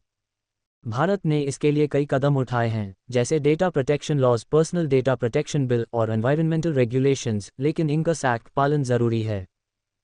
समकालीन प्रासंगिकता। आज के समय में एमएनसीएस अंतर्राष्ट्रीय आर्थिक संबंधों का एक महत्वपूर्ण हिस्सा हैं। कोविड-19 के बाद कई एमएनसीएस ने चाइना से अपनी सप्लाई चेन्स को डाइवर्सिफाई करने के लिए भारत की तरफ रुख किया है। उदाहरण के लिए, एप्पल ने 2023 में भारत में आईफोन मैन्युफैक्चरिंग को बढ़ाया, जो भारत के आर्थिक विकास के लिए एक बड़ा अवसर है। इसके साथ ईरान इजराइल संकट 2024 के दौरान एमएनसीएस ने ग्लोबल सप्लाई चेन्स पर असर देखा, जिससे भारत जैसे देशों में निवेश बढ़ा। लेकिन भारत को एमएनसीएस के नेगेटिव प्रभावों को कम करने के लिए स्ट्रिक्ट ओवरसाइट और पॉलिसीज बनानी चाहिए। निष्कर्ष। एमएनसीएस अंतर्राष्ट्रीय आर्थिक संबंधों में एक शक्तिशाली शक्ति है जो व्यापार, टेक्नोलॉजी और रोजगार को बढ़ावा देती हैं। लेकिन इनके नेगेटिव प्रभाव जैसे असमानता, पर्यावरण नुकसान और संपूर्णता पर चुनौती को नज़रअंदाज नहीं किया जा सकता। भारत के लिए ज़रूरी है कि वो एमएनसीएस के फायदे उठाए, लेकिन अपने आर्थिक, सामाजिक और पर्यावरण हितों को सुरक्षित रखे। स्ट्रिक्ट रेगुलेशंस और लोकल इंडस्ट्रीज के विकास के माध्यम से भारत एमएनसीएस के साथ एक संतुलित संबंध बना सकता है। 10. India's relations with South Asia, SAARC और नेबर्स। क्वेश्चन। दक्षिण एशिया में भारत के अन्य देशों के साथ संबंधों की चर्चा कीजिए। अपीयर्ड जून 2021, दिसंबर 2021, दिसंबर 2023। आंसर। भारत दक्षिण एशिया का सबसे बड़ा देश है और उसके पड़ोसी देशों के साथ संबंध उसकी विदेश नीति का एक महत्वपूर्ण हिस्सा हैं। दक्षिण एशिया में पाकिस्तान, बांग्लादेश, श्रीलंका, नेपाल, भूटान, मालदीव्स और अफगानिस्तान शामिल हैं और इन देशों के साथ भारत के संबंध आर्थिक, स्ट्रैटेजिक और सांस्कृतिक दृष्टि से महत्वपूर्ण हैं। South Asian Association for Regional Cooperation (SAARC) और नेबरहुड फर्स्ट पॉलिसी के माध्यम से भारत अपने पड़ोसी देशों के साथ सहयोग और शांति को बढ़ावा देता है। लेकिन सीमा विवाद, आतंकवाद और बड़े देशों का प्रभाव इन संबंधों को जल बनेट हैं। आइए भारत के दक्षिण एशिया के साथ संबंधों को विस्तृत रूप से समझें। भारत के पड़ोसी देशों के साथ संबंध। 1. पाकिस्तान। भारत और पाकिस्तान के बीच संबंध ऐतिहासिक रूप से तनावपूर्ण रहे हैं, विशेषकर कश्मीर विवाद और आतंकवाद के कारण। 1947 के विभाजन के बाद से दोनों के बीच 3 युद्ध 1947, 1965, 1971 और कारगिल संघर्ष 1999 हो चुके हैं। आतंकवाद एक बड़ी चुनौती है, विशेषकर पाकिस्तान से प्रायोजित आतंकवादी हमले जैसे 2008 का मुंबई अटैक। इसके बावजूद भारत ने शांति संवाद की कोशिश की है, जैसे 1999 का लाहौर समिट और 2015 में नवाज शरीफ के साथ बातचीत। लेकिन पुलवामा अटैक 2019 के बाद संबंध और खराब हुए। 2. बांग्लादेश। 1971 के बांग्लादेश मुक्ति युद्ध में भारत की मदद के बाद दोनों के बीच गाढ़ संबंध हैं। भारत ने बांग्लादेश को आर्थिक और विकास सहायता दी है, जैसे पावर प्रोजेक्ट्स और कनेक्टिविटी इनिशिएटिव्स। लेकिन तीस्ता रिवर वाटर शेयरिंग और रोहिंग्या शरणार्थी मुद्दा दोनों के बीच चुनौती है। 2023 तक भारत बांग्लादेश व्यापार $15 बिलियन से ज़्यादा है, जो दोनों के लिए फायदेमंद है। 3. श्रीलंका। भारत और श्रीलंका के बीच बुद्धिस्ट धर्म और तमिल समुदाय के कारण गाढ़ सांस्कृतिक संबंध हैं। भारत ने श्रीलंका को आर्थिक सहायता दी है, जैसे हाम्बनटोटा पोर्ट के विकास में मदद। लेकिन श्रीलंका में चाइना का बढ़ता प्रभाव, विशेषकर बेल्ट एंड रोड इनिशिएटिव ब्री के तहत, भारत के लिए चिंता का विषय है। 2022 के श्रीलंका आर्थिक संकट के दौरान भारत ने $4 बिलियन से ज्यादा की सहायता दी, जो दोनों के बीच विश्वास को दर्शाता है। 4. नेपाल। भारत और नेपाल के बीच प्राचीन सांस्कृतिक और धार्मिक संबंध हैं, विशेषकर हिंदू और बुद्धिस्ट विरासत के कारण। लेकिन 2015 के नेपाल के नया संविधान और 2020 के सीमा विवाद कलापनी लिपुलेख ने तनाव पैदा किया। भारत ने नेपाल को विकास सहायता दी है, जैसे हाइड्रोपावर प्रोजेक्ट्स और रोड्स। 5. भूटान। भारत और भूटान के बीच एक मॉडल संबंध है। भारत भूटान को आर्थिक और सेना सहायता देता है, विशेषकर हाइड्रोपावर प्रोजेक्ट्स में। 2007 का इंडिया भूटान फ्रेंडशिप ट्रीटी दोनों के बीच गाढ़ सहयोग को दर्शाता है। 6. मालदीव्स। भारत और मालदीव्स के बीच समुद्री सुरक्षा और टूरिज्म के क्षेत्र में सहयोग है। भारत ने मालदीव्स को इंफ्रास्ट्रक्चर और डिफेंस ट्रेनिंग में मदद दी है। लेकिन चाइना का मालदीव्स में बढ़ता प्रभाव भारत के लिए चुनौती है। 7. अफगानिस्तान। भारत ने अफगानिस्तान में विकास सहायता में बड़ा योगदान दिया है, जैसे सल्मा दम और अफगान पार्लियामेंट का निर्माण। 2021 के तालिबान टेकओवर के बाद भारत के लिए अफगानिस्तान में अपनी नीति को दोबारा विचार करना पड़ा, लेकिन ह्यूमैनिटेरियन एड जारी है। सार्क की भूमिका। सार्क 1985 में स्थापित दक्षिण एशिया में क्षेत्रीय सहयोग को बढ़ावा देता है। भारत सार्क का सबसे बड़ा सदस्य है और उसने व्यापार, कनेक्टिविटी और सांस्कृतिक सहयोग के लिए काम किया है। लेकिन पाकिस्तान के साथ तनाव और सार्क के छोटे देशों के बीच मतभेद इसकी सक्रियता को कम करते हैं। उदाहरण के लिए 2016 के उरी अटैक के बाद भारत ने सार्क समिट का बॉयकॉट किया। इसके बावजूद भारत बिम्स्टेक जैसे अन्य क्षेत्र मंचों के माध्यम से सहयोग बढ़ा रहा है। समकालीन प्रासंगिकता। भारत की नेबरहुड फर्स्ट पॉलिसी पड़ोसी देशों के साथ संबंध मजबूत करने पर जोर देती है। ईरान इजरायल संकट 2024 के दौरान भारत ने ऑपरेशन सिंधु के तहत नेपाल और श्रीलंका के नागरिकों को निकाला, जो उसकी ह्यूमैनिटेरियन कमिटमेंट को दर्शाता है। इसके साथ भारत ने कनेक्टिविटी प्रोजेक्ट्स जैसे चाबहार पोर्ट और BBIN Bangladesh, Bhutan, India, Nepal initiative के माध्यम से क्षेत्रीय सहयोग बढ़ाया है। चुनौतियां। 1. सीमा विवाद और आतंकवाद। पाकिस्तान और नेपाल के साथ सीमा विवाद और आतंकवाद संबंधों के लिए चुनौती हैं। 2. चाइना का प्रभाव। चाइना का ब्री और पड़ोसी देशों में निवेश भारत के स्ट्रैटेजिक हितों के लिए खतरा है। 3. आर्थिक असमानता। भारत का बड़ा साइज और आर्थिक शक्ति पड़ोसी देशों में चिंता पैदा करता है। निष्कर्ष। भारत के दक्षिण एशिया के साथ संबंध सहयोग और चुनौतियों का मिश्रण है। सार्क और नेबरहुड फर्स्ट पॉलिसी के माध्यम से भारत क्षेत्र शांति और विकास को बढ़ावा देता है। लेकिन सीमा विवाद, आतंकवाद और बड़े देशों के प्रभाव को दूर करने के लिए भारत को और सक्रिय संवाद और सहयोग की नीति अपनानी चाहिए। 11. India's nuclear policy Pokhran 2 features. Question. Bharat की न्यूक्लियर नीति के मुख्य तत्वों का परीक्षण कीजिए। अपीयर्ड जून 2021, जून 2023, जून 2024। आंसर। भारत की न्यूक्लियर नीति उसकी विदेश नीति और सुरक्षा नीति का एक महत्वपूर्ण हिस्सा है। भारत ने अपनी न्यूक्लियर नीति को शांति, सुरक्षा और स्ट्रैटेजिक ऑटोनॉमी के आधार पर बनाया है। पोखरण 2 1998 के न्यूक्लियर टेस्ट्स के बाद भारत एक घोषित न्यूक्लियर शक्ति देश बना, लेकिन उसकी नीति शांतिपूर्ण और प्रतिरक्षा डिफेंसिव दृष्टि पर आधारित है। आइए भारत की न्यूक्लियर नीति के मुख्य तत्वों, उसके उद्भव और समकालीन प्रासंगिकता को विस्तृत रूप से समझें। भारत की न्यूक्लियर नीति का उद्भव। भारत का न्यूक्लियर कार्यक्रम 1940 में शुरू हुआ, जब डॉक्टर होमी भाभा ने न्यूक्लियर रिसर्च के लिए बुनियाद रखी। 1974 में पोखरण स्माइलिंग बुद्ध के तहत भारत ने अपना पहला न्यूक्लियर टेस्ट किया, जो शांतिपूर्ण उद्देश्यों पीसफुल न्यूक्लियर एक्सप्लोजन के लिए था। लेकिन 1998 के पोखरण 2 टेस्ट, जिसमें 5 न्यूक्लियर एक्सप्लोजन्स किए गए, ने भारत को एक घोषित न्यूक्लियर शक्ति देश बनाया। ये टेस्ट चाइना के न्यूक्लियर प्रभुत्व और पाकिस्तान के साथ स्ट्रैटेजिक तनाव के जवाब में किए गए थे। न्यूक्लियर नीति के मुख्य तत्व। 1. No first use NFU। Bharat की न्यूक्लियर नीति का सबसे महत्वपूर्ण तत्व है नो फर्स्ट यूज पॉलिसी। इसके अनुसार भारत कभी भी पहले न्यूक्लियर हथियार का इस्तेमाल नहीं करेगा, लेकिन अगर उस पर न्यूक्लियर हमला हुआ तो वो जवाबी हमला करेगा। ये पॉलिसी शांति और प्रतिरक्षा के प्रति भारत की कमिटमेंट को दर्शाती है। 2. Credible minimum deterrence. भारत की न्यूक्लियर नीति क्रेडिबल मिनिमम डिटेरेंस पर आधारित है, जिसका मतलब है कि भारत अपने न्यूक्लियर आर्सेनल को मिनिमम रखेगा, लेकिन ये इतना शक्तिशाली होगा कि किसी भी खतरे का जवाब दे सके। ये पॉलिसी बड़े न्यूक्लियर शक्ति देशों जैसे यूएसए और रशिया के साथ वाले मैसिव न्यूक्लियर स्टॉकपाइल से अलग है। 3. शांतिपूर्ण इस्तेमाल। भारत ने हमेशा न्यूक्लियर ऊर्जा के शांतिपूर्ण इस्तेमाल पर जोर दिया है। उदाहरण के लिए, भारत का nuclear energy programme electricity production और मेडिकल रिसर्च के लिए है। 4. अंतर्राष्ट्रीय समझौते। भारत ने nuclear non proliferation treaty (NPT) और comprehensive test ban treaty (CTBT) पर हस्ताक्षर नहीं किए क्योंकि ये ट्रीटीज भेदभावपूर्ण हैं। लेकिन भारत ने 2008 के India US civil nuclear agreement के तहत अंतर्राष्ट्रीय न्यूक्लियर व्यापार में शामिल होने का मौका पाया। Bharat nuclear suppliers group (NSG) में सदस्यता के लिए भी प्रयासरत है, लेकिन चाइना का विरोध एक चुनौती है। 5.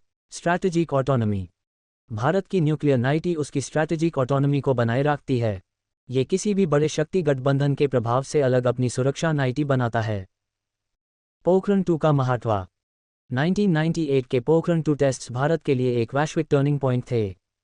इन टेस्ट्स ने न केवल भारत की न्यूक्लियर शक्ति को प्रदर्शित किया, बल्कि उसकी स्ट्रैटेजिक ऑटोनॉमी को भी मजबूत किया। टेस्ट्स के बाद भारत को अंतर्राष्ट्रीय संकट का सामना करना पड़ा, जैसे यूएसए और अन्य देशों के आर्थिक प्रतिबंध। लेकिन 2000 के बाद भारत ने अपनी न्यूक्लियर नीति को अंतर्राष्ट्रीय समुदाय के साथ जोड़ने के लिए कदम उठाए, जैसे India US nuclear deal 2008।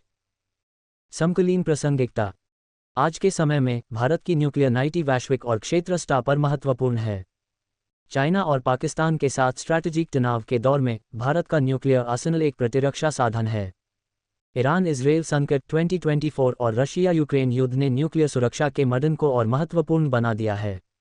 Bharat ने यूएन के माध्यम से न्यूक्लियर डिसआर्मामेंट की मांग की है, लेकिन अपनी सुरक्षा के लिए क्रेडिबल डिटेरेंस को बनाए रखता है। इसके साथ भारत ने न्यूक्लियर एनर्जी के शांतिपूर्ण इस्तेमाल पर जोर दिया है, जैसे थोरियम बेस्ड रिएक्टर्स के विकास में। चुनौतियां। 1. पाकिस्तान और चाइना, दोनों पड़ोसी देशों के न्यूक्लियर प्रोग्राम्स भारत के लिए चुनौती हैं। 2.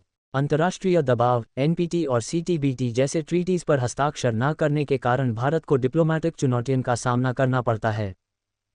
3. टेक्नोलॉजी और रिसोर्सेज, न्यूक्लियर टेक्नोलॉजी के विकास के लिए बड़े निवेश की जरूरत है। निष्कर्ष। भारत की न्यूक्लियर नीति शांति, प्रतिरक्षा और स्ट्रैटेजिक ऑटोनॉमी के आधार पर बीएनआई है। पोखरण 2 ने भारत को एक वैश्विक न्यूक्लियर शक्ति के रूप में स्थापित किया, लेकिन उसकी नो फर्स्ट यूज और क्रेडिबल मिनिमम डिटेरेंस पॉलिसीज उसकी शांतिप्रिय पहचान को दर्शाती हैं। आज के समय में भारत को अपनी न्यूक्लियर नीति को और सक्रिय करना चाहिए ताकि वो वैश्विक शांति और अपनी सुरक्षा दोनों को सुरक्षित रखे। 12. Role of the National Security Council (NSC). Question. Bharat की राष्ट्रीय सुरक्षा नीति के निर्माण में राष्ट्रीय सुरक्षा परिषद (एनएससी) की भूमिका की व्याख्या कीजिए। Appeared, June 2021, June 2024. आंसर। राष्ट्रीय सुरक्षा परिषद (national Security Council, NSC) Bharat की सुरक्षा नीति के निर्माण और प्रबंधन में एक महत्वपूर्ण संस्था है। एनएससी का गठन 1998 में पोखरण 2 न्यूक्लियर टेस्ट्स के बाद किया गया था, ताकि भारत के सुरक्षा मदन पर एक एकीकृत और स्ट्रैटेजिक दृष्टि से फाइल लिए जा सकें। एनएससी न केवल आंतरिक और बाह्य सुरक्षा चुनौतियों का सामना करता है, बल्कि विदेश नीति और आर्थिक नीति के साथ भी तालमेल बनाता है। आइए एनएससी की भूमिका, उसके गठन और समकालीन महत्ता को विस्तृत रूप से समझें। एनएससी का गठन। एनएससी की स्थापना 1998 में अटल बिहारी वाजपेयी सरकार के दौरान हुई थी। इसका मुख्य उद्देश्य राष्ट्रीय सुरक्षा के मदन पर सरकार को सलाह देना और स्ट्रैटेजिक नीति बनाना है। एनएससी के मुख्य हिस्से हैं। 1. प्राइम मिनिस्टर, एनएससी का अध्यक्ष प्रधानमंत्री होता है। 2. National Security Adviser (NSA) NSA NSC का मुख्य कार्यकारी होता है, जो सुरक्षा मदन पर सलाह देता है। अजीत डोवल वर्तमान एनएसए हैं 2025 तक। 3. मुख्य सदस्य, गृह मंत्री, विदेश मंत्री, रक्षा मंत्री और वित्त मंत्री एनएससी के मुख्य सदस्य होते हैं। 4. Strategic policy group (SPG). ये ग्रुप विभिन्न मिनिस्ट्रीज और एजेंसीज के प्रतिनिधियों से बना होता है, जो एनएससी को टेक्निकल और पॉलिसी इनपुट्स देता है।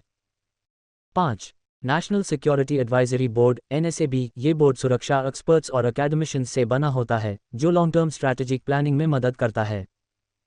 एनएससी की भूमिका। 1. सुरक्षा नीति का निर्माण। एनएससी भारत की राष्ट्रीय सुरक्षा नीति को दिशा देता है। ये अंतरिक्ष सुरक्षा जैसे आतंकवाद, नक्सलिज्म और बाह्य सुरक्षा जैसे सीमा विवाद, न्यूक्लियर पॉलिसी दोनों पर काम करता है। उदाहरण के लिए, एनएससी ने 2020 के गलवान क्लैश के बाद चाइना के साथ सीमा विवाद पर स्ट्रैटेजिक फाइल लिए। 2. अंतर्राष्ट्रीय संबंध और डिप्लोमेसी। एनएससी विदेश नीति के साथ सुरक्षा नीति को जोड़ता है। ये क्वाड, ब्रिक्स और स्को जैसे गठबंधनों में भारत की स्ट्रैटेजिक भूमिका को निर्देशित करता है। एनएसए अक्सर अंतर्राष्ट्रीय संवाद में भाग लेता है, जैसे चाइना के साथ सीमा विवाद पर बातचीत। 3. संकट प्रबंधन। एनएससी संकट के समय में तुरंत फाइल लेता है। उदाहरण के लिए, 2019 के पुलवामा अटैक के बाद एनएससी ने बालाकोट एयर स्ट्राइक के फाइल में महत्वपूर्ण भूमिका निभाई। ईरान इजराइल संकट 2024 के दौरान एनएससी ने ऑपरेशन सिंधु के प्रबंधन में मदद की। 4. सेना मॉडर्नाइजेशन और इंटेलिजेंस। एनएससी भारत की सेना तैयारी और इंटेलिजेंस एजेंसीज RAW के साथ तालमेल बनाता है। ये मॉडर्न टेक्नोलॉजी जैसे ड्रोन्स और साइबर सिक्योरिटी पर निवेश को प्रोत्साहित करता है। उदाहरण के लिए, एनएससी ने साइबर अटैक्स के खिलाफ भारत की तैयारी को मजबूत किया है। 5. Long term strategic planning. NSC Bharat के लिए लॉन्ग टर्म सुरक्षा चैलेंजेस जैसे जलवायु परिवर्तन और एनर्जी सिक्योरिटी पर नीति बनाता है। ये इंडो पैसिफिक क्षेत्र में भारत की भूमिका को भी दिशा देता है। समकालीन प्रासंगिकता। आज के समय में एनएससी की भूमिका और भी महत्वपूर्ण हो गई है। वैश्विक चुनौतियां जैसे रशिया यूक्रेन युद्ध, ईरान इजराइल संकट और चाइना का इंडो पैसिफिक में बढ़ता प्रभाव एनएससी के लिए नई चुनौतियां हैं। एनएससी ने भारत की मल्टी अलाइनमेंट नीति को सक्रिय किया है, जिसमें भारत क्वाड और स्को दोनों में सक्रिय है। इसके साथ एनएससी ने अंतरिक्ष सुरक्षा मॉडर्न जैसे कश्मीर में आतंकवाद और नॉर्थ ईस्ट में इंसर्जेंसी पर भी ध्यान दिया है। चुनौतियां। 1. कोऑर्डिनेशन। एनएससी को विभिन्न मिनिस्ट्रीज और एजेंसीज के बीच तालमेल बनाने में मुश्किल होती है। 2. संपादन। एनएससी के पास लिमिटेड रिसोर्सेज हैं जो उसकी सक्रियता को प्रभावित करते हैं। 3.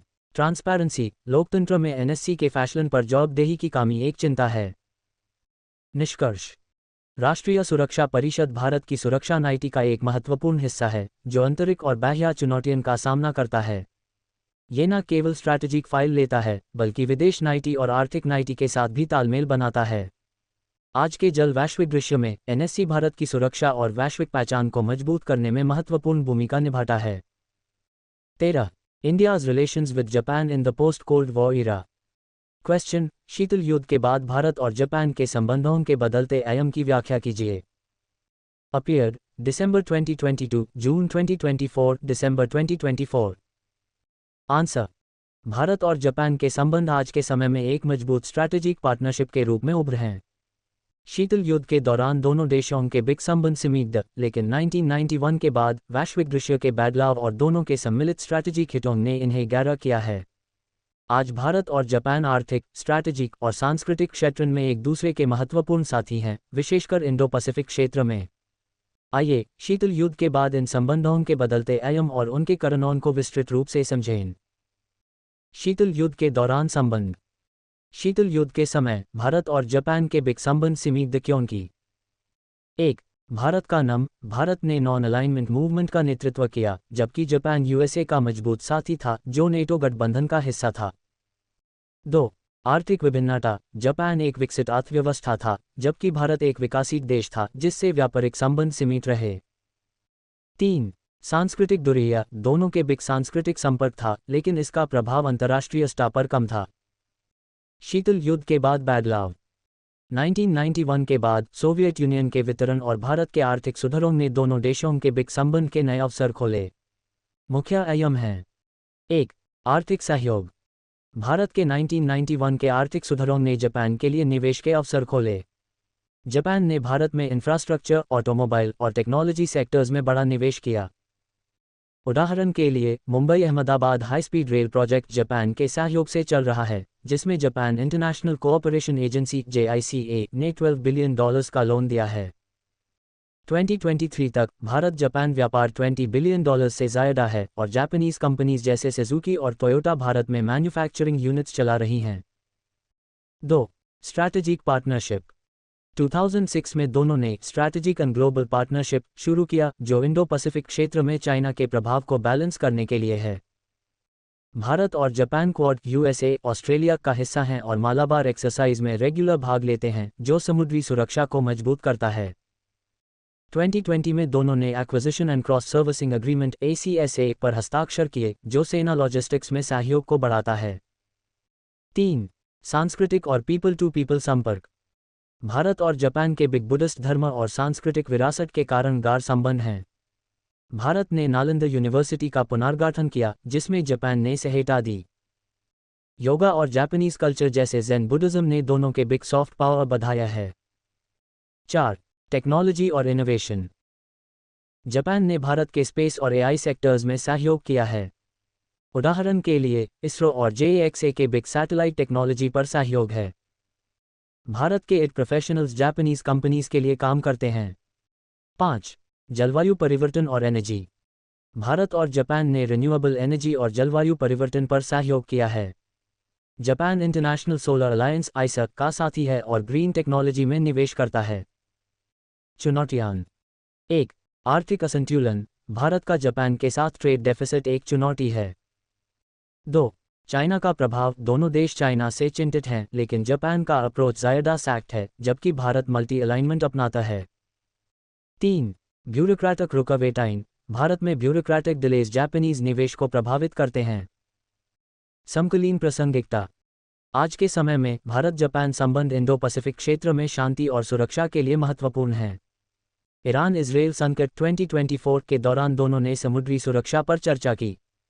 भारत की एक्ट ईस्ट पॉलिसी और जापान की free and open Indo Pacific strategy एक दूसरे के पूरक हैं। इसके साथ हाई जापानीज निवेश ने भारत के नॉर्थ ईस्ट को कनेक्टिविटी और विकास के लिए नए अवसर दिए हैं। निष्कर्ष। शीतल युद्ध के बाद भारत और जापान के संबंध एक मजबूत स्ट्रैटेजिक पार्टनरशिप के रूप में उभरे हैं। आर्थिक, स्ट्रैटेजिक और सांस्कृतिक सहयोग ने दोनों देशों को एक दूसरे के करीब लाया है। भारत को इस संबंध को और मजबूत करना चाहिए ताकि इंडो पैसिफिक में शांति और विकास को बढ़ावा मिले। 14. India's policy on डिसआर्मामेंट। Question. Bharat की निरस्त्रीकरण नीति की व्याख्या कीजिए। अपीयर्ड दिसंबर 2020, दिसंबर 2021, दिसंबर 2023। आंसर। भारत की निरस्त्रीकरण डिसआर्मामेंट नीति उसकी विदेश नीति का एक महत्वपूर्ण हिस्सा है जो शांति और वैश्विक सुरक्षा के प्रति उसकी कमिटमेंट को दर्शाती है। भारत ने हमेशा विश्व को न्यूक्लियर और अन्य हथियारों से मुक्त करने की बात की है लेकिन साथ ही अपनी राष्ट्रीय सुरक्षा को भी प्राथमिकता दी है। भारत की निरस्त्रीकरण नीति शांतिपूर्ण, समानता पर आधारित और अंतर्राष्ट्रीय सहयोग के सिद्धांतों पर टिकी है। आइए इस नीति के मुख्य तत्वों, इतिहास और समकालीन प्रासंगिकता को विस्तृत रूप से समझें। भारत की निरस्त्रीकरण नीति का इतिहास। भारत ने अपनी स्वतंत्रता के बाद से ही निरस्त्रीकरण के मुद्दे पर अंतर्राष्ट्रीय मंचों पर आवाज़ उठाई है। 1947 में UN के संस्थापक सदस्य के रूप में भारत ने न्यूक्लियर और कन्वेंशनल हथियारों के खत्म करने की मांग की। जवाहरलाल नेहरू ने 1954 में UN जनरल असेंबली में न्यूक्लियर टेस्ट्स पर रोक लगाने का प्रस्ताव रखा था। 1974 के पोखरण I और 1998 के पोखरण II टेस्ट्स के बावजूद भारत ने अपनी नीति को शांतिपूर्ण रखा है जिसमें नो फर्स्ट यूज और क्रेडिबल मिनिमम डिटेरेंस उसके मुख्य सिद्धांत हैं। निरस्त्रीकरण नीति के मुख्य तत्व। 1. वैश्विक और समानता पर आधारित निरस्त्रीकरण। भारत का विचार है कि निरस्त्रीकरण वैश्विक और भेदभाव रहित होना चाहिए। ये nuclear non proliferation treaty NPT और comprehensive test ban treaty CTBT का विरोध करता है क्योंकि ये ट्रीटीज न्यूक्लियर शक्ति देशों को फायदा पहुंचाती हैं और विकसित देशों पर रेस्ट्रिक्शंस लगाती हैं। भारत ने UN में एक्शन प्लान फॉर डिसआर्मामेंट का प्रस्ताव रखा जो सभी देशों से न्यूक्लियर हथियारों को खत्म करने की मांग करता है। 2. न्यूक्लियर मुक्त विश्व। भारत का सपना एक न्यूक्लियर मुक्त विश्व है। 1988 में राजीव गांधी ने UN में एक्शन प्लान फॉर न्यूक्लियर डिसआर्मामेंट प्रस्तुत किया जिसमें एक टाइम बाउंड फ्रेमवर्क में न्यूक्लियर हथियारों को खत्म करने की बात की गई थी। भारत का नो फर्स्ट यूज पॉलिसी इस बात का प्रतीक है कि ये न्यूक्लियर शक्ति का इस्तेमाल शांति के लिए करता है न कि एग्रेशन के लिए। 3. कन्वेंशनल हथियार और आतंकवाद। भारत ने कन्वेंशनल हथियारों के निरस्त्रीकरण पर भी जोर दिया है विशेषकर स्मॉल आर्म्स और लाइट वेपन्स जो आतंकवाद को बढ़ावा देते हैं। भारत UN के काउंटर टेररिज्म कमेटी में सक्रिय है और आतंकवाद के खिलाफ वैश्विक सहयोग की मांग करता है। 4. अंतर्राष्ट्रीय मंच। Bharat UN conference on डिसआर्मामेंट CD और UN जनरल असेंबली के फर्स्ट कमेटी में सक्रिय है। ये न्यूक्लियर और केमिकल वेपन्स के खिलाफ रेजोल्यूशंस का समर्थन करता है। भारत ने केमिकल वेपन्स कन्वेंशन (CWC) और बायोलॉजिकल वेपन्स कन्वेंशन (BWC) का पालन किया है, जो उसकी कमिटमेंट को दर्शाता है। 5. शांतिपूर्ण न्यूक्लियर ऊर्जा। भारत ने न्यूक्लियर ऊर्जा के शांतिपूर्ण इस्तेमाल पर जोर दिया है। उदाहरण के लिए, भारत का thorium based nuclear programme electricity production के लिए है, जो सस्टेनेबल डेवलपमेंट को बढ़ावा देता है। समकालीन प्रासंगिकता। आज के समय में भारत की निरास्त्रीकरण नीति और भी महत्वपूर्ण है। रशिया यूक्रेन युद्ध और ईरान इजराइल संकट 2024 ने न्यूक्लियर सुरक्षा के मदन को दोबारा उजागर किया है। भारत ने UN के माध्यम से वैश्विक निरास्त्रीकरण की मांग की है, लेकिन साथ ही अपनी सुरक्षा के लिए न्यूक्लियर डिटेरेंस को बनाए रखा है। भारत की नो फर्स्ट यूज पॉलिसी और इंडिया US न्यूक्लियर डील 2008 ने उसकी न्यूक्लियर नीति को अंतर्राष्ट्रीय स्तर पर स्वीकृति दिलाई है। इसके साथ ही भारत ने इंटरनेशनल सोलर अलायंस के माध्यम से रिन्यूएबल एनर्जी पर जोर दिया है, जो जलवायु परिवर्तन के खिलाफ लड़ाई में योगदान देता है। चुनौतियां। 1. भेदभावपूर्ण ट्रीटीज NPT और CTBT जैसे ट्रीटीज भारत के हितों के खिलाफ हैं, जो उसकी आवाज़ को कमज़ोर करते हैं। 2. पड़ोसी देश पाकिस्तान और चाइना के न्यूक्लियर प्रोग्राम्स भारत के लिए चुनौती हैं। 3. वैश्विक एकता। बड़े देश अपने न्यूक्लियर आर्सेनल्स को कम करने के लिए तैयार नहीं हैं, जो भारत के निरास्त्रीकरण प्रयास को प्रभावित करता है। निष्कर्ष। भारत की निरास्त्रीकरण नीति शांति, समानता और वैश्विक सुरक्षा के सिद्धांतों पर आधारित है। ये नीति न केवल भारत की सुरक्षा को मजबूत करती है, बल्कि विश्व शांति के लिए भी योगदान देती है। आज के समय में भारत को अपनी निरास्त्रीकरण नीति को UN और अन्य मंचों पर और सक्रिय रूप से प्रस्तुत करना चाहिए ताकि एक न्यूक्लियर मुक्त विश्व का सपना पूरा हो। 15. India's relations with West Asia, economic cooperation और crisis response. क्वेश्चन। भारत के वेस्ट एशिया के साथ संबंधों की चर्चा कीजिए, विशेषकर आर्थिक सहयोग और संकट प्रबंधन के संदर्भ में। Appeared June 2020, December 2020, June 2024। Answer. West Asia Middle East Bharat की विदेश नीति में एक प्रमुख क्षेत्र है, जो उसकी एनर्जी सुरक्षा, आर्थिक विकास और स्ट्रैटेजिक हितों के लिए महत्वपूर्ण है। Saudi Arabia, United Arab Emirates, UAE, Iran, Israel, कतार और इराक जैसे देश भारत के साथ गाढ़ आर्थिक और सांस्कृतिक संबंध रखते हैं। भारत ने वेस्ट एशिया के साथ आर्थिक सहयोग को बढ़ावा दिया है, साथ ही संकट के समय में ह्यूमैनिटेरियन सहायता और प्रबंधन में भी अपनी भूमिका निभाई है। ईरान इजराइल संकट 2024 और ऑपरेशन सिंधु जैसे समकालीन उदाहरण इसकी प्रासंगिकता को दर्शाते हैं। आइए इन संबंधों को आर्थिक सहयोग और संकट प्रबंधन के संदर्भ में विस्तृत रूप से समझें। आर्थिक सहयोग। 1. एनर्जी सुरक्षा। वेस्ट एशिया भारत की एनर्जी ज़रूरतों का मुख्य स्रोत है। भारत अपना 60% से ज़्यादा क्रूड ऑयल और natural gas Saudi Arabia, Iraq, UAE और ईरान से इंपोर्ट करता है। 2023 के अनुसार सऊदी अरेबिया और इराक भारत के सबसे बड़े ऑयल सप्लायर्स हैं। भारत ने वेस्ट एशियन देशों के साथ लॉन्ग टर्म एनर्जी पार्टनरशिप्स बनाए हैं। उदाहरण के लिए 2019 में भारत और सऊदी अरेबिया ने स्ट्रैटेजिक पार्टनरशिप के तहत ऑयल रिफाइनरीज और पेट्रोकेमिकल प्रोजेक्ट्स में $100 बिलियन के निवेश का समझौता किया। UAE के साथ Abu Dhabi national oil company ADNOC ने भारत के स्ट्रैटेजिक पेट्रोलियम रिजर्व्स के लिए सहयोग किया है। भारत ने रिन्यूएबल एनर्जी पर भी ध्यान दिया है और वेस्ट एशियन देश जैसे UAE international solar alliance (ISEP) के साथी हैं, जो क्लीन एनर्जी को बढ़ावा देता है। 2. व्यापार और निवेश। वेस्ट एशिया के साथ भारत का व्यापार 2023 तक $150 बिलियन से ज़्यादा था, जिसमें UAE और सऊदी अरेबिया सबसे बड़े साथी हैं। भारत वेस्ट एशिया को फार्मास्यूटिकल्स, टेक्सटाइल्स और एग्रीकल्चरल प्रोडक्ट्स एक्सपोर्ट करता है, जबकि ऑयल, गैस और केमिकल्स इंपोर्ट करता है। वेस्ट एशियन देशों ने भारत में बड़ा निवेश किया है। उदाहरण के लिए, सऊदी अरेबिया का पब्लिक इन्वेस्टमेंट फंड PIF ने रिलायंस जियो में $1.5 बिलियन और रिलायंस रिटेल में $1 बिलियन का निवेश किया। UAE के मुबादला इन्वेस्टमेंट कंपनी ने भारत के इंफ्रास्ट्रक्चर और टेक्नोलॉजी सेक्टर्स में निवेश किया है। भारत के 9 मिलियन से ज़्यादा प्रवासी वेस्ट एशिया में काम करते हैं, विशेषकर UAE, सऊदी अरेबिया और कतार में। ये प्रवासी हर साल $80 बिलियन से ज़्यादा रेमिटेंसेस भेजते हैं, जो भारत की अर्थव्यवस्था के लिए एक बड़ा योगदान है। 3. कनेक्टिविटी और इंफ्रास्ट्रक्चर। भारत ने वेस्ट एशिया के साथ कनेक्टिविटी बढ़ाने के लिए महत्वपूर्ण कदम उठाए हैं। ईरान में चाबहार पोर्ट का विकास एक प्रमुख परियोजना है, जो सेंट्रल एशिया और अफगानिस्तान तक भारत के लिए ट्रेड रूट खोलता है।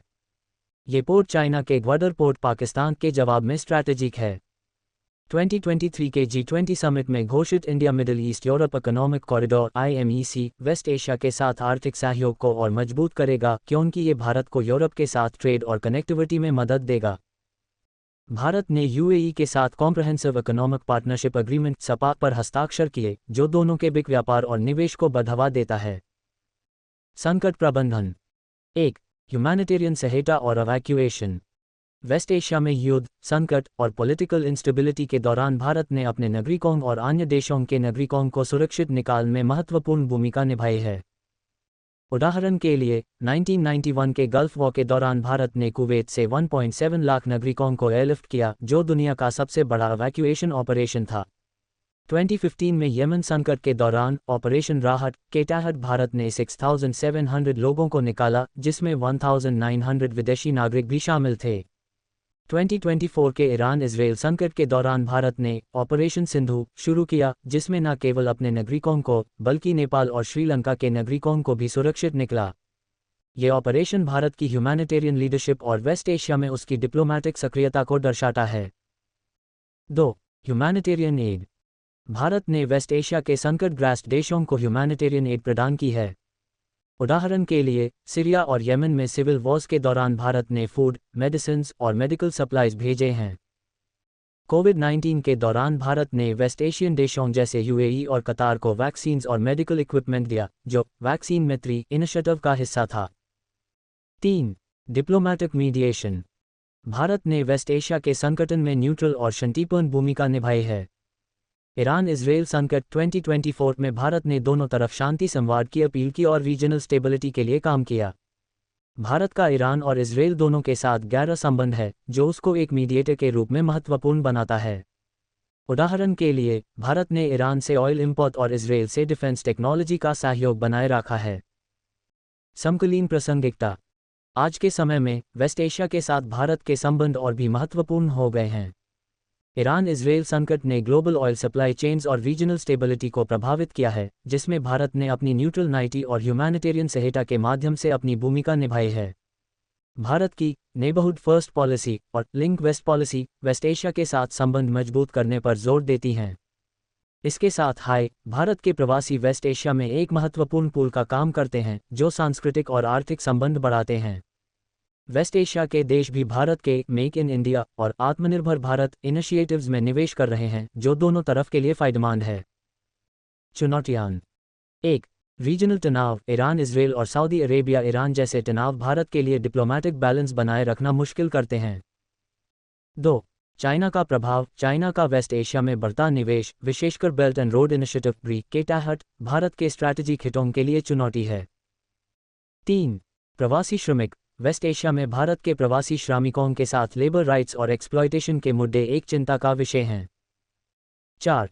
एनर्जी निर्भरता। भारत की वेस्ट एशिया पर ऑयल और गैस के लिए निर्भरता उसकी एनर्जी सुरक्षा के लिए चुनौती है, इसलिए रिन्यूएबल एनर्जी पर ध्यान देना जरूरी है। निष्कर्ष। भारत के वेस्ट एशिया के साथ संबंध आर्थिक सहयोग और संकट प्रबंधन के क्षेत्र में एक मजबूत पार्टनरशिप के रूप में उभरे हैं। एनर्जी सुरक्षा, व्यापार, निवेश और कनेक्टिविटी ने दोनों क्षेत्रों को आर्थिक रूप से जोड़ा है, जबकि ऑपरेशन सिंधु और वैक्सीन मैत्री जैसे प्रयास भारत की ह्यूमैनिटेरियन लीडरशिप को दर्शाते हैं। आज के समय में भारत को अपनी न्यूट्रलिटी और डिप्लोमैटिक सक्रियता के माध्यम से वेस्ट एशिया में अपनी भूमिका और मजबूत करनी चाहिए, ताकि ये क्षेत्र शांति और विकास का केंद्र बने। Wrap up and confirmation. All 15 identified important and repeated questions for the MPSE 008 India and the World 2025 exam have now been fully addressed with detailed answers in English. The questions cover key themes such as India's foreign policy determinants, institutional roles, NSC, bilateral relations, USA, China, Japan, West Asia, South Asia, global contributions, UN, disarmament and contemporary issues, Act East policy, MNCS.